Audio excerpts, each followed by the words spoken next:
All right, so right now we're going to work on an elevation by hand with marker. And as you can see, this is kind of a traditional design.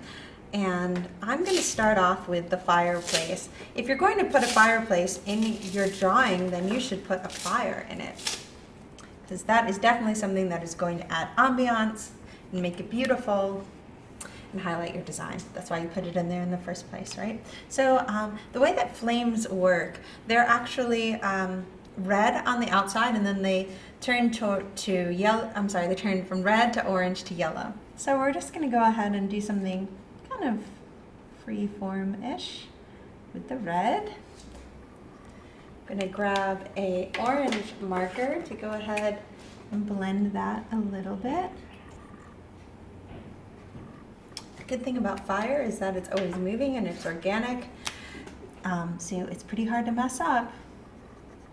There we go, and that's pretty much good enough for the flames themselves. Let's throw some wood in the fireplace.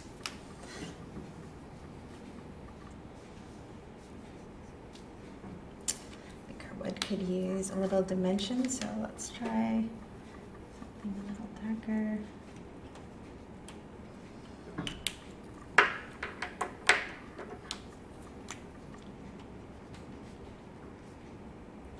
We have some embers, etc. down there. Okay, great. And then for the inside of the fireplace, generally it's a little bit dark in there. So I'm using like a warm 6 right now. Definitely show that this goes back in space, so it's got some darkness here. And then what we're going to do is we're going to use some of that yellow to make it look like there's a glow around the fire. It might be a little much. Might have to go back in and make that darker. Clean that off a little. I want to blend this a little. I chose a warm gray that's a little bit lighter, like a warm 4, I think. So it should hopefully look like it is dark in the fireplace, but it's being illuminated by the flames. All right. So let's go on to the next thing. Let's do the mirror above the fireplace. So the best way to show that something is a mirror is to have something that is being reflected in the mirror. So what I'm going to do is I'm going to draw a candlestick. A candle and a candlestick that is being reflected.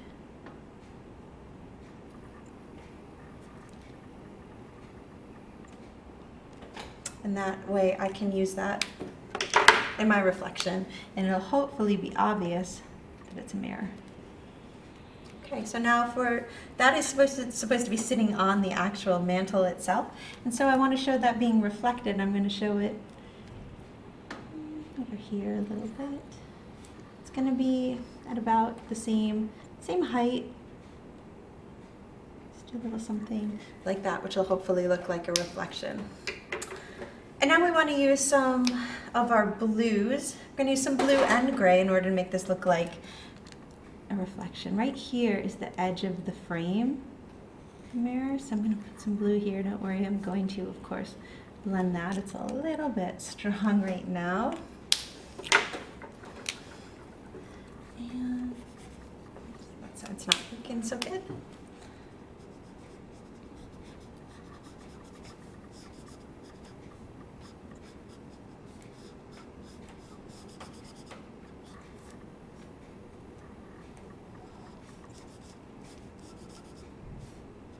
I want to obscure my reflection entirely, but I don't want it to look like there's another candle either. So I'm going to leave some areas for reflection, just like with any other kind of glass. There we go. There we go. It's a mirror. Hopefully we can see enough of the reflection of that candle. Now, of course, when you're doing this in perspective, when you're doing mirrors in perspectives, you can reflect all sorts of interesting things. But when you're doing an elevation, it's difficult because we're looking at something straight on. Okay, let's go over to this piece of furniture that we have, which I believe looks to me like it should be wood. So I'm just going to use kind of a light wood color. And just kind of give it a wash, just kind of nice and even like this.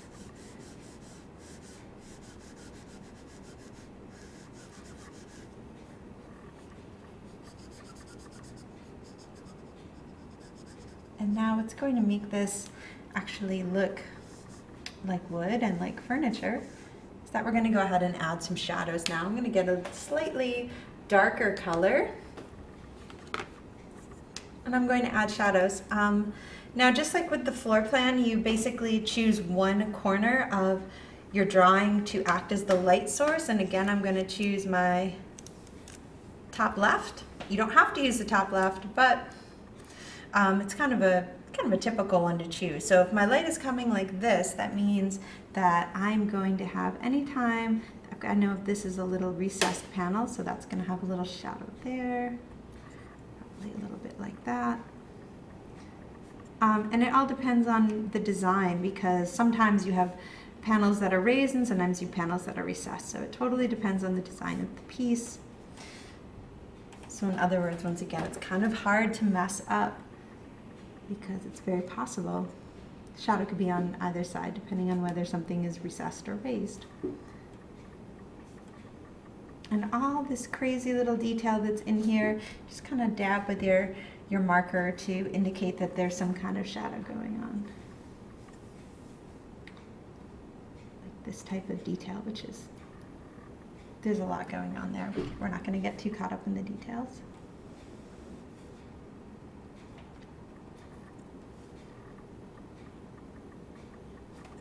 And of course, there's going to be a good shadow here. We always have a toe kick on basically every piece of furniture or cabinetry. There's always a toe kick. That's somewhere that you're always going to have a shadow.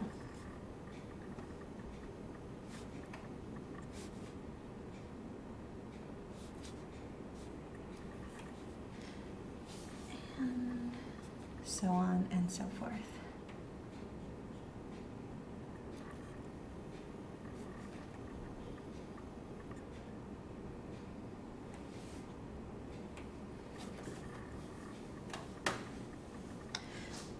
Hopefully that's making it look a little bit 3D.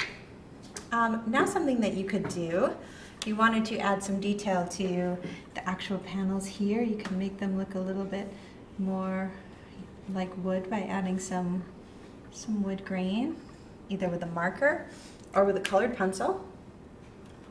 Let's see, colored pencil, here we go. And I recommend that you take a look at some wood samples. Take a look at how the wood actually grows, the wood grain. It's not straight, but it's also not a bunch of squiggly lines like spaghetti either. It does go in a pattern that follows each other. So we can just add some lines for the wood grain, and that's probably good enough.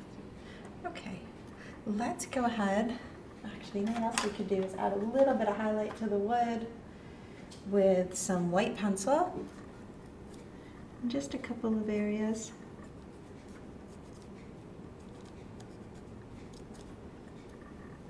Think about what parts are recessed, which will have shadow, and which parts are sticking out, which is going to have a highlight.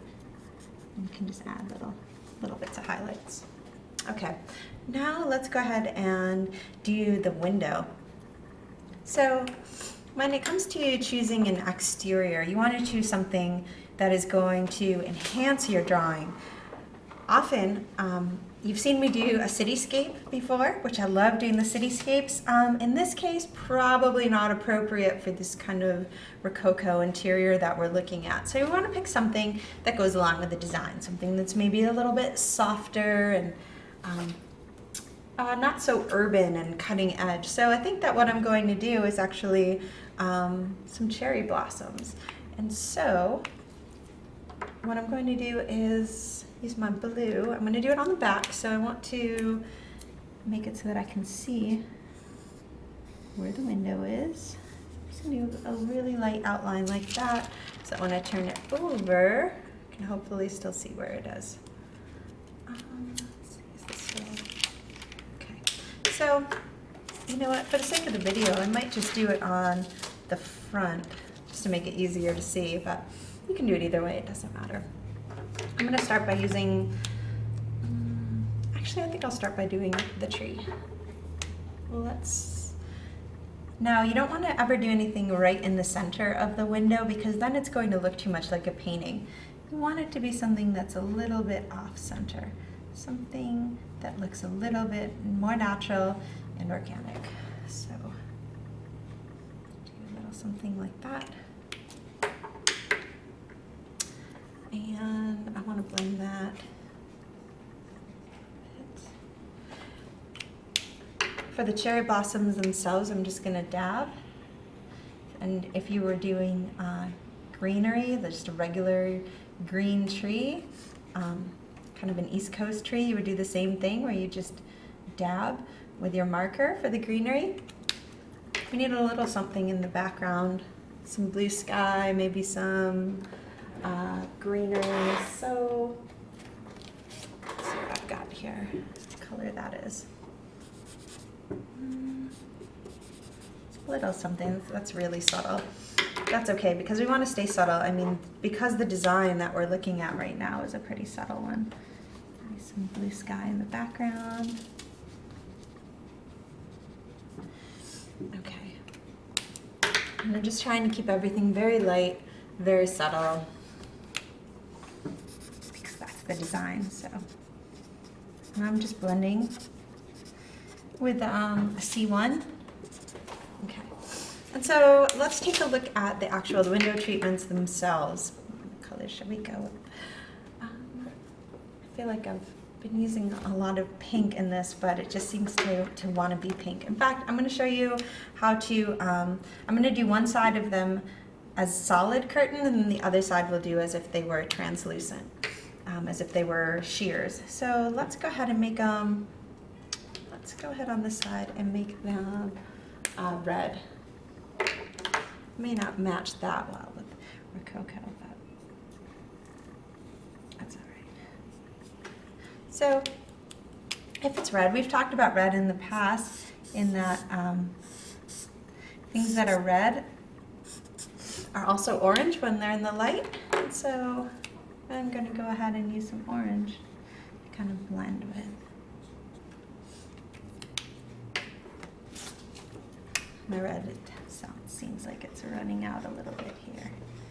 And as far as rendering the curtains themselves go, they're very, very, very easy to do because it's really just cones and cylinders, just like we've practiced quite a few times already in this book. So I'm just kind of blending a bit.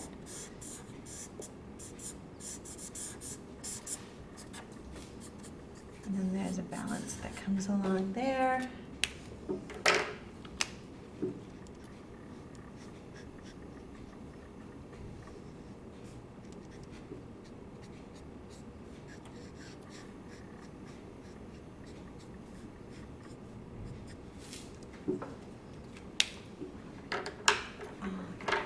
And so hopefully that looks like red, but it has some light on it that's making it look like it's some other colors too. Actually, one thing that we know about red is that it also has violet in it. So I can even go ahead and add some violet in some areas. So as we've talked about before, red is violet when it's in shadow, and it's orange when it's in light. So I can go ahead and keep kind of working with red and with orange and violet to make it look the way I want it to.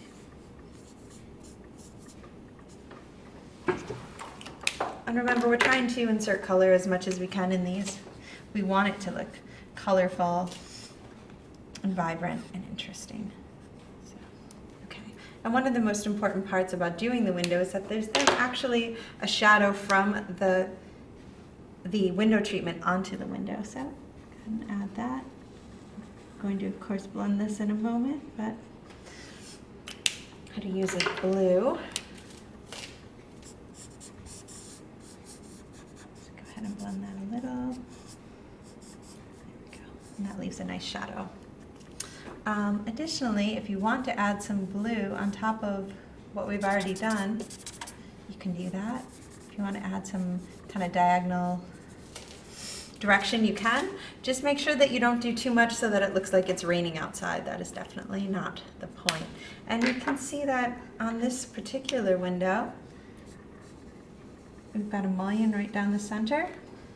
So that's gonna cast a shadow too.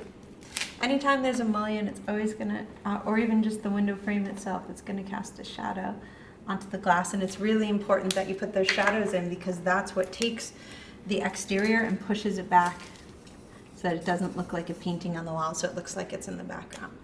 Okay, for the other half of the curtain, for the drape on this side, what I'd like to do is make it look like it's sheer. And that is a very easy trick to do. So what I'm going to do is, let's see, let's make it look like it's a red sheer since we used red before. Basically, anywhere that the place where you actually would see the color on a sheer is where the fabric gathers. So we'll go ahead and throw in some red like that. And now I'm going to use, let's see, maybe a light, more of a pink color because a pink is really like a watered down red.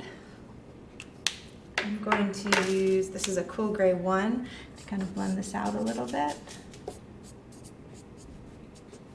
And then what actually is going to really make that read as if it's a sheer is I'm going to continue with what's going on in the background of the window. So I'm going to continue my tree. More cherry blossoms.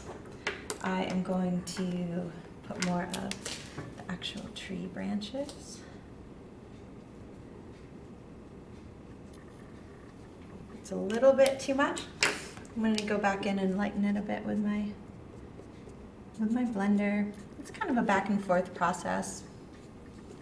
So that's not too much. And then of course I want to go back in with my blue for the sky. And I'm gonna leave, I'm not gonna do it solid, I'm gonna leave little bits of white peeking through. So hopefully if you look at, just this side of it, it'll look like it's a sheer, and if you look at just that side. So a couple of different techniques for you. And then of course the most important thing is to just go through and add shadows everywhere. Let's see, so this right here is gonna have shadows. This looks like it's probably a mirror, sort of shadows there, and then also onto the wall right there. Shadows from the window treatment right here onto the wall. Shadows from this piece of furniture onto the wall. And if you feel like the blue is too strong, you can go back in with a light, I don't know, this is a warm gray 3. And tone it down. I always like to have the blue in my shadows because once again I like that it adds kind of a vibrancy and color to everything. Let's see, some more shadows. Same thing over here that we did before on the other one, this one. Shadows like that. And then I'm going to go back in with my warm gray and just make them a little bit fuzzier, a little bit softer, etc. And I think that is just about it. I think we're done.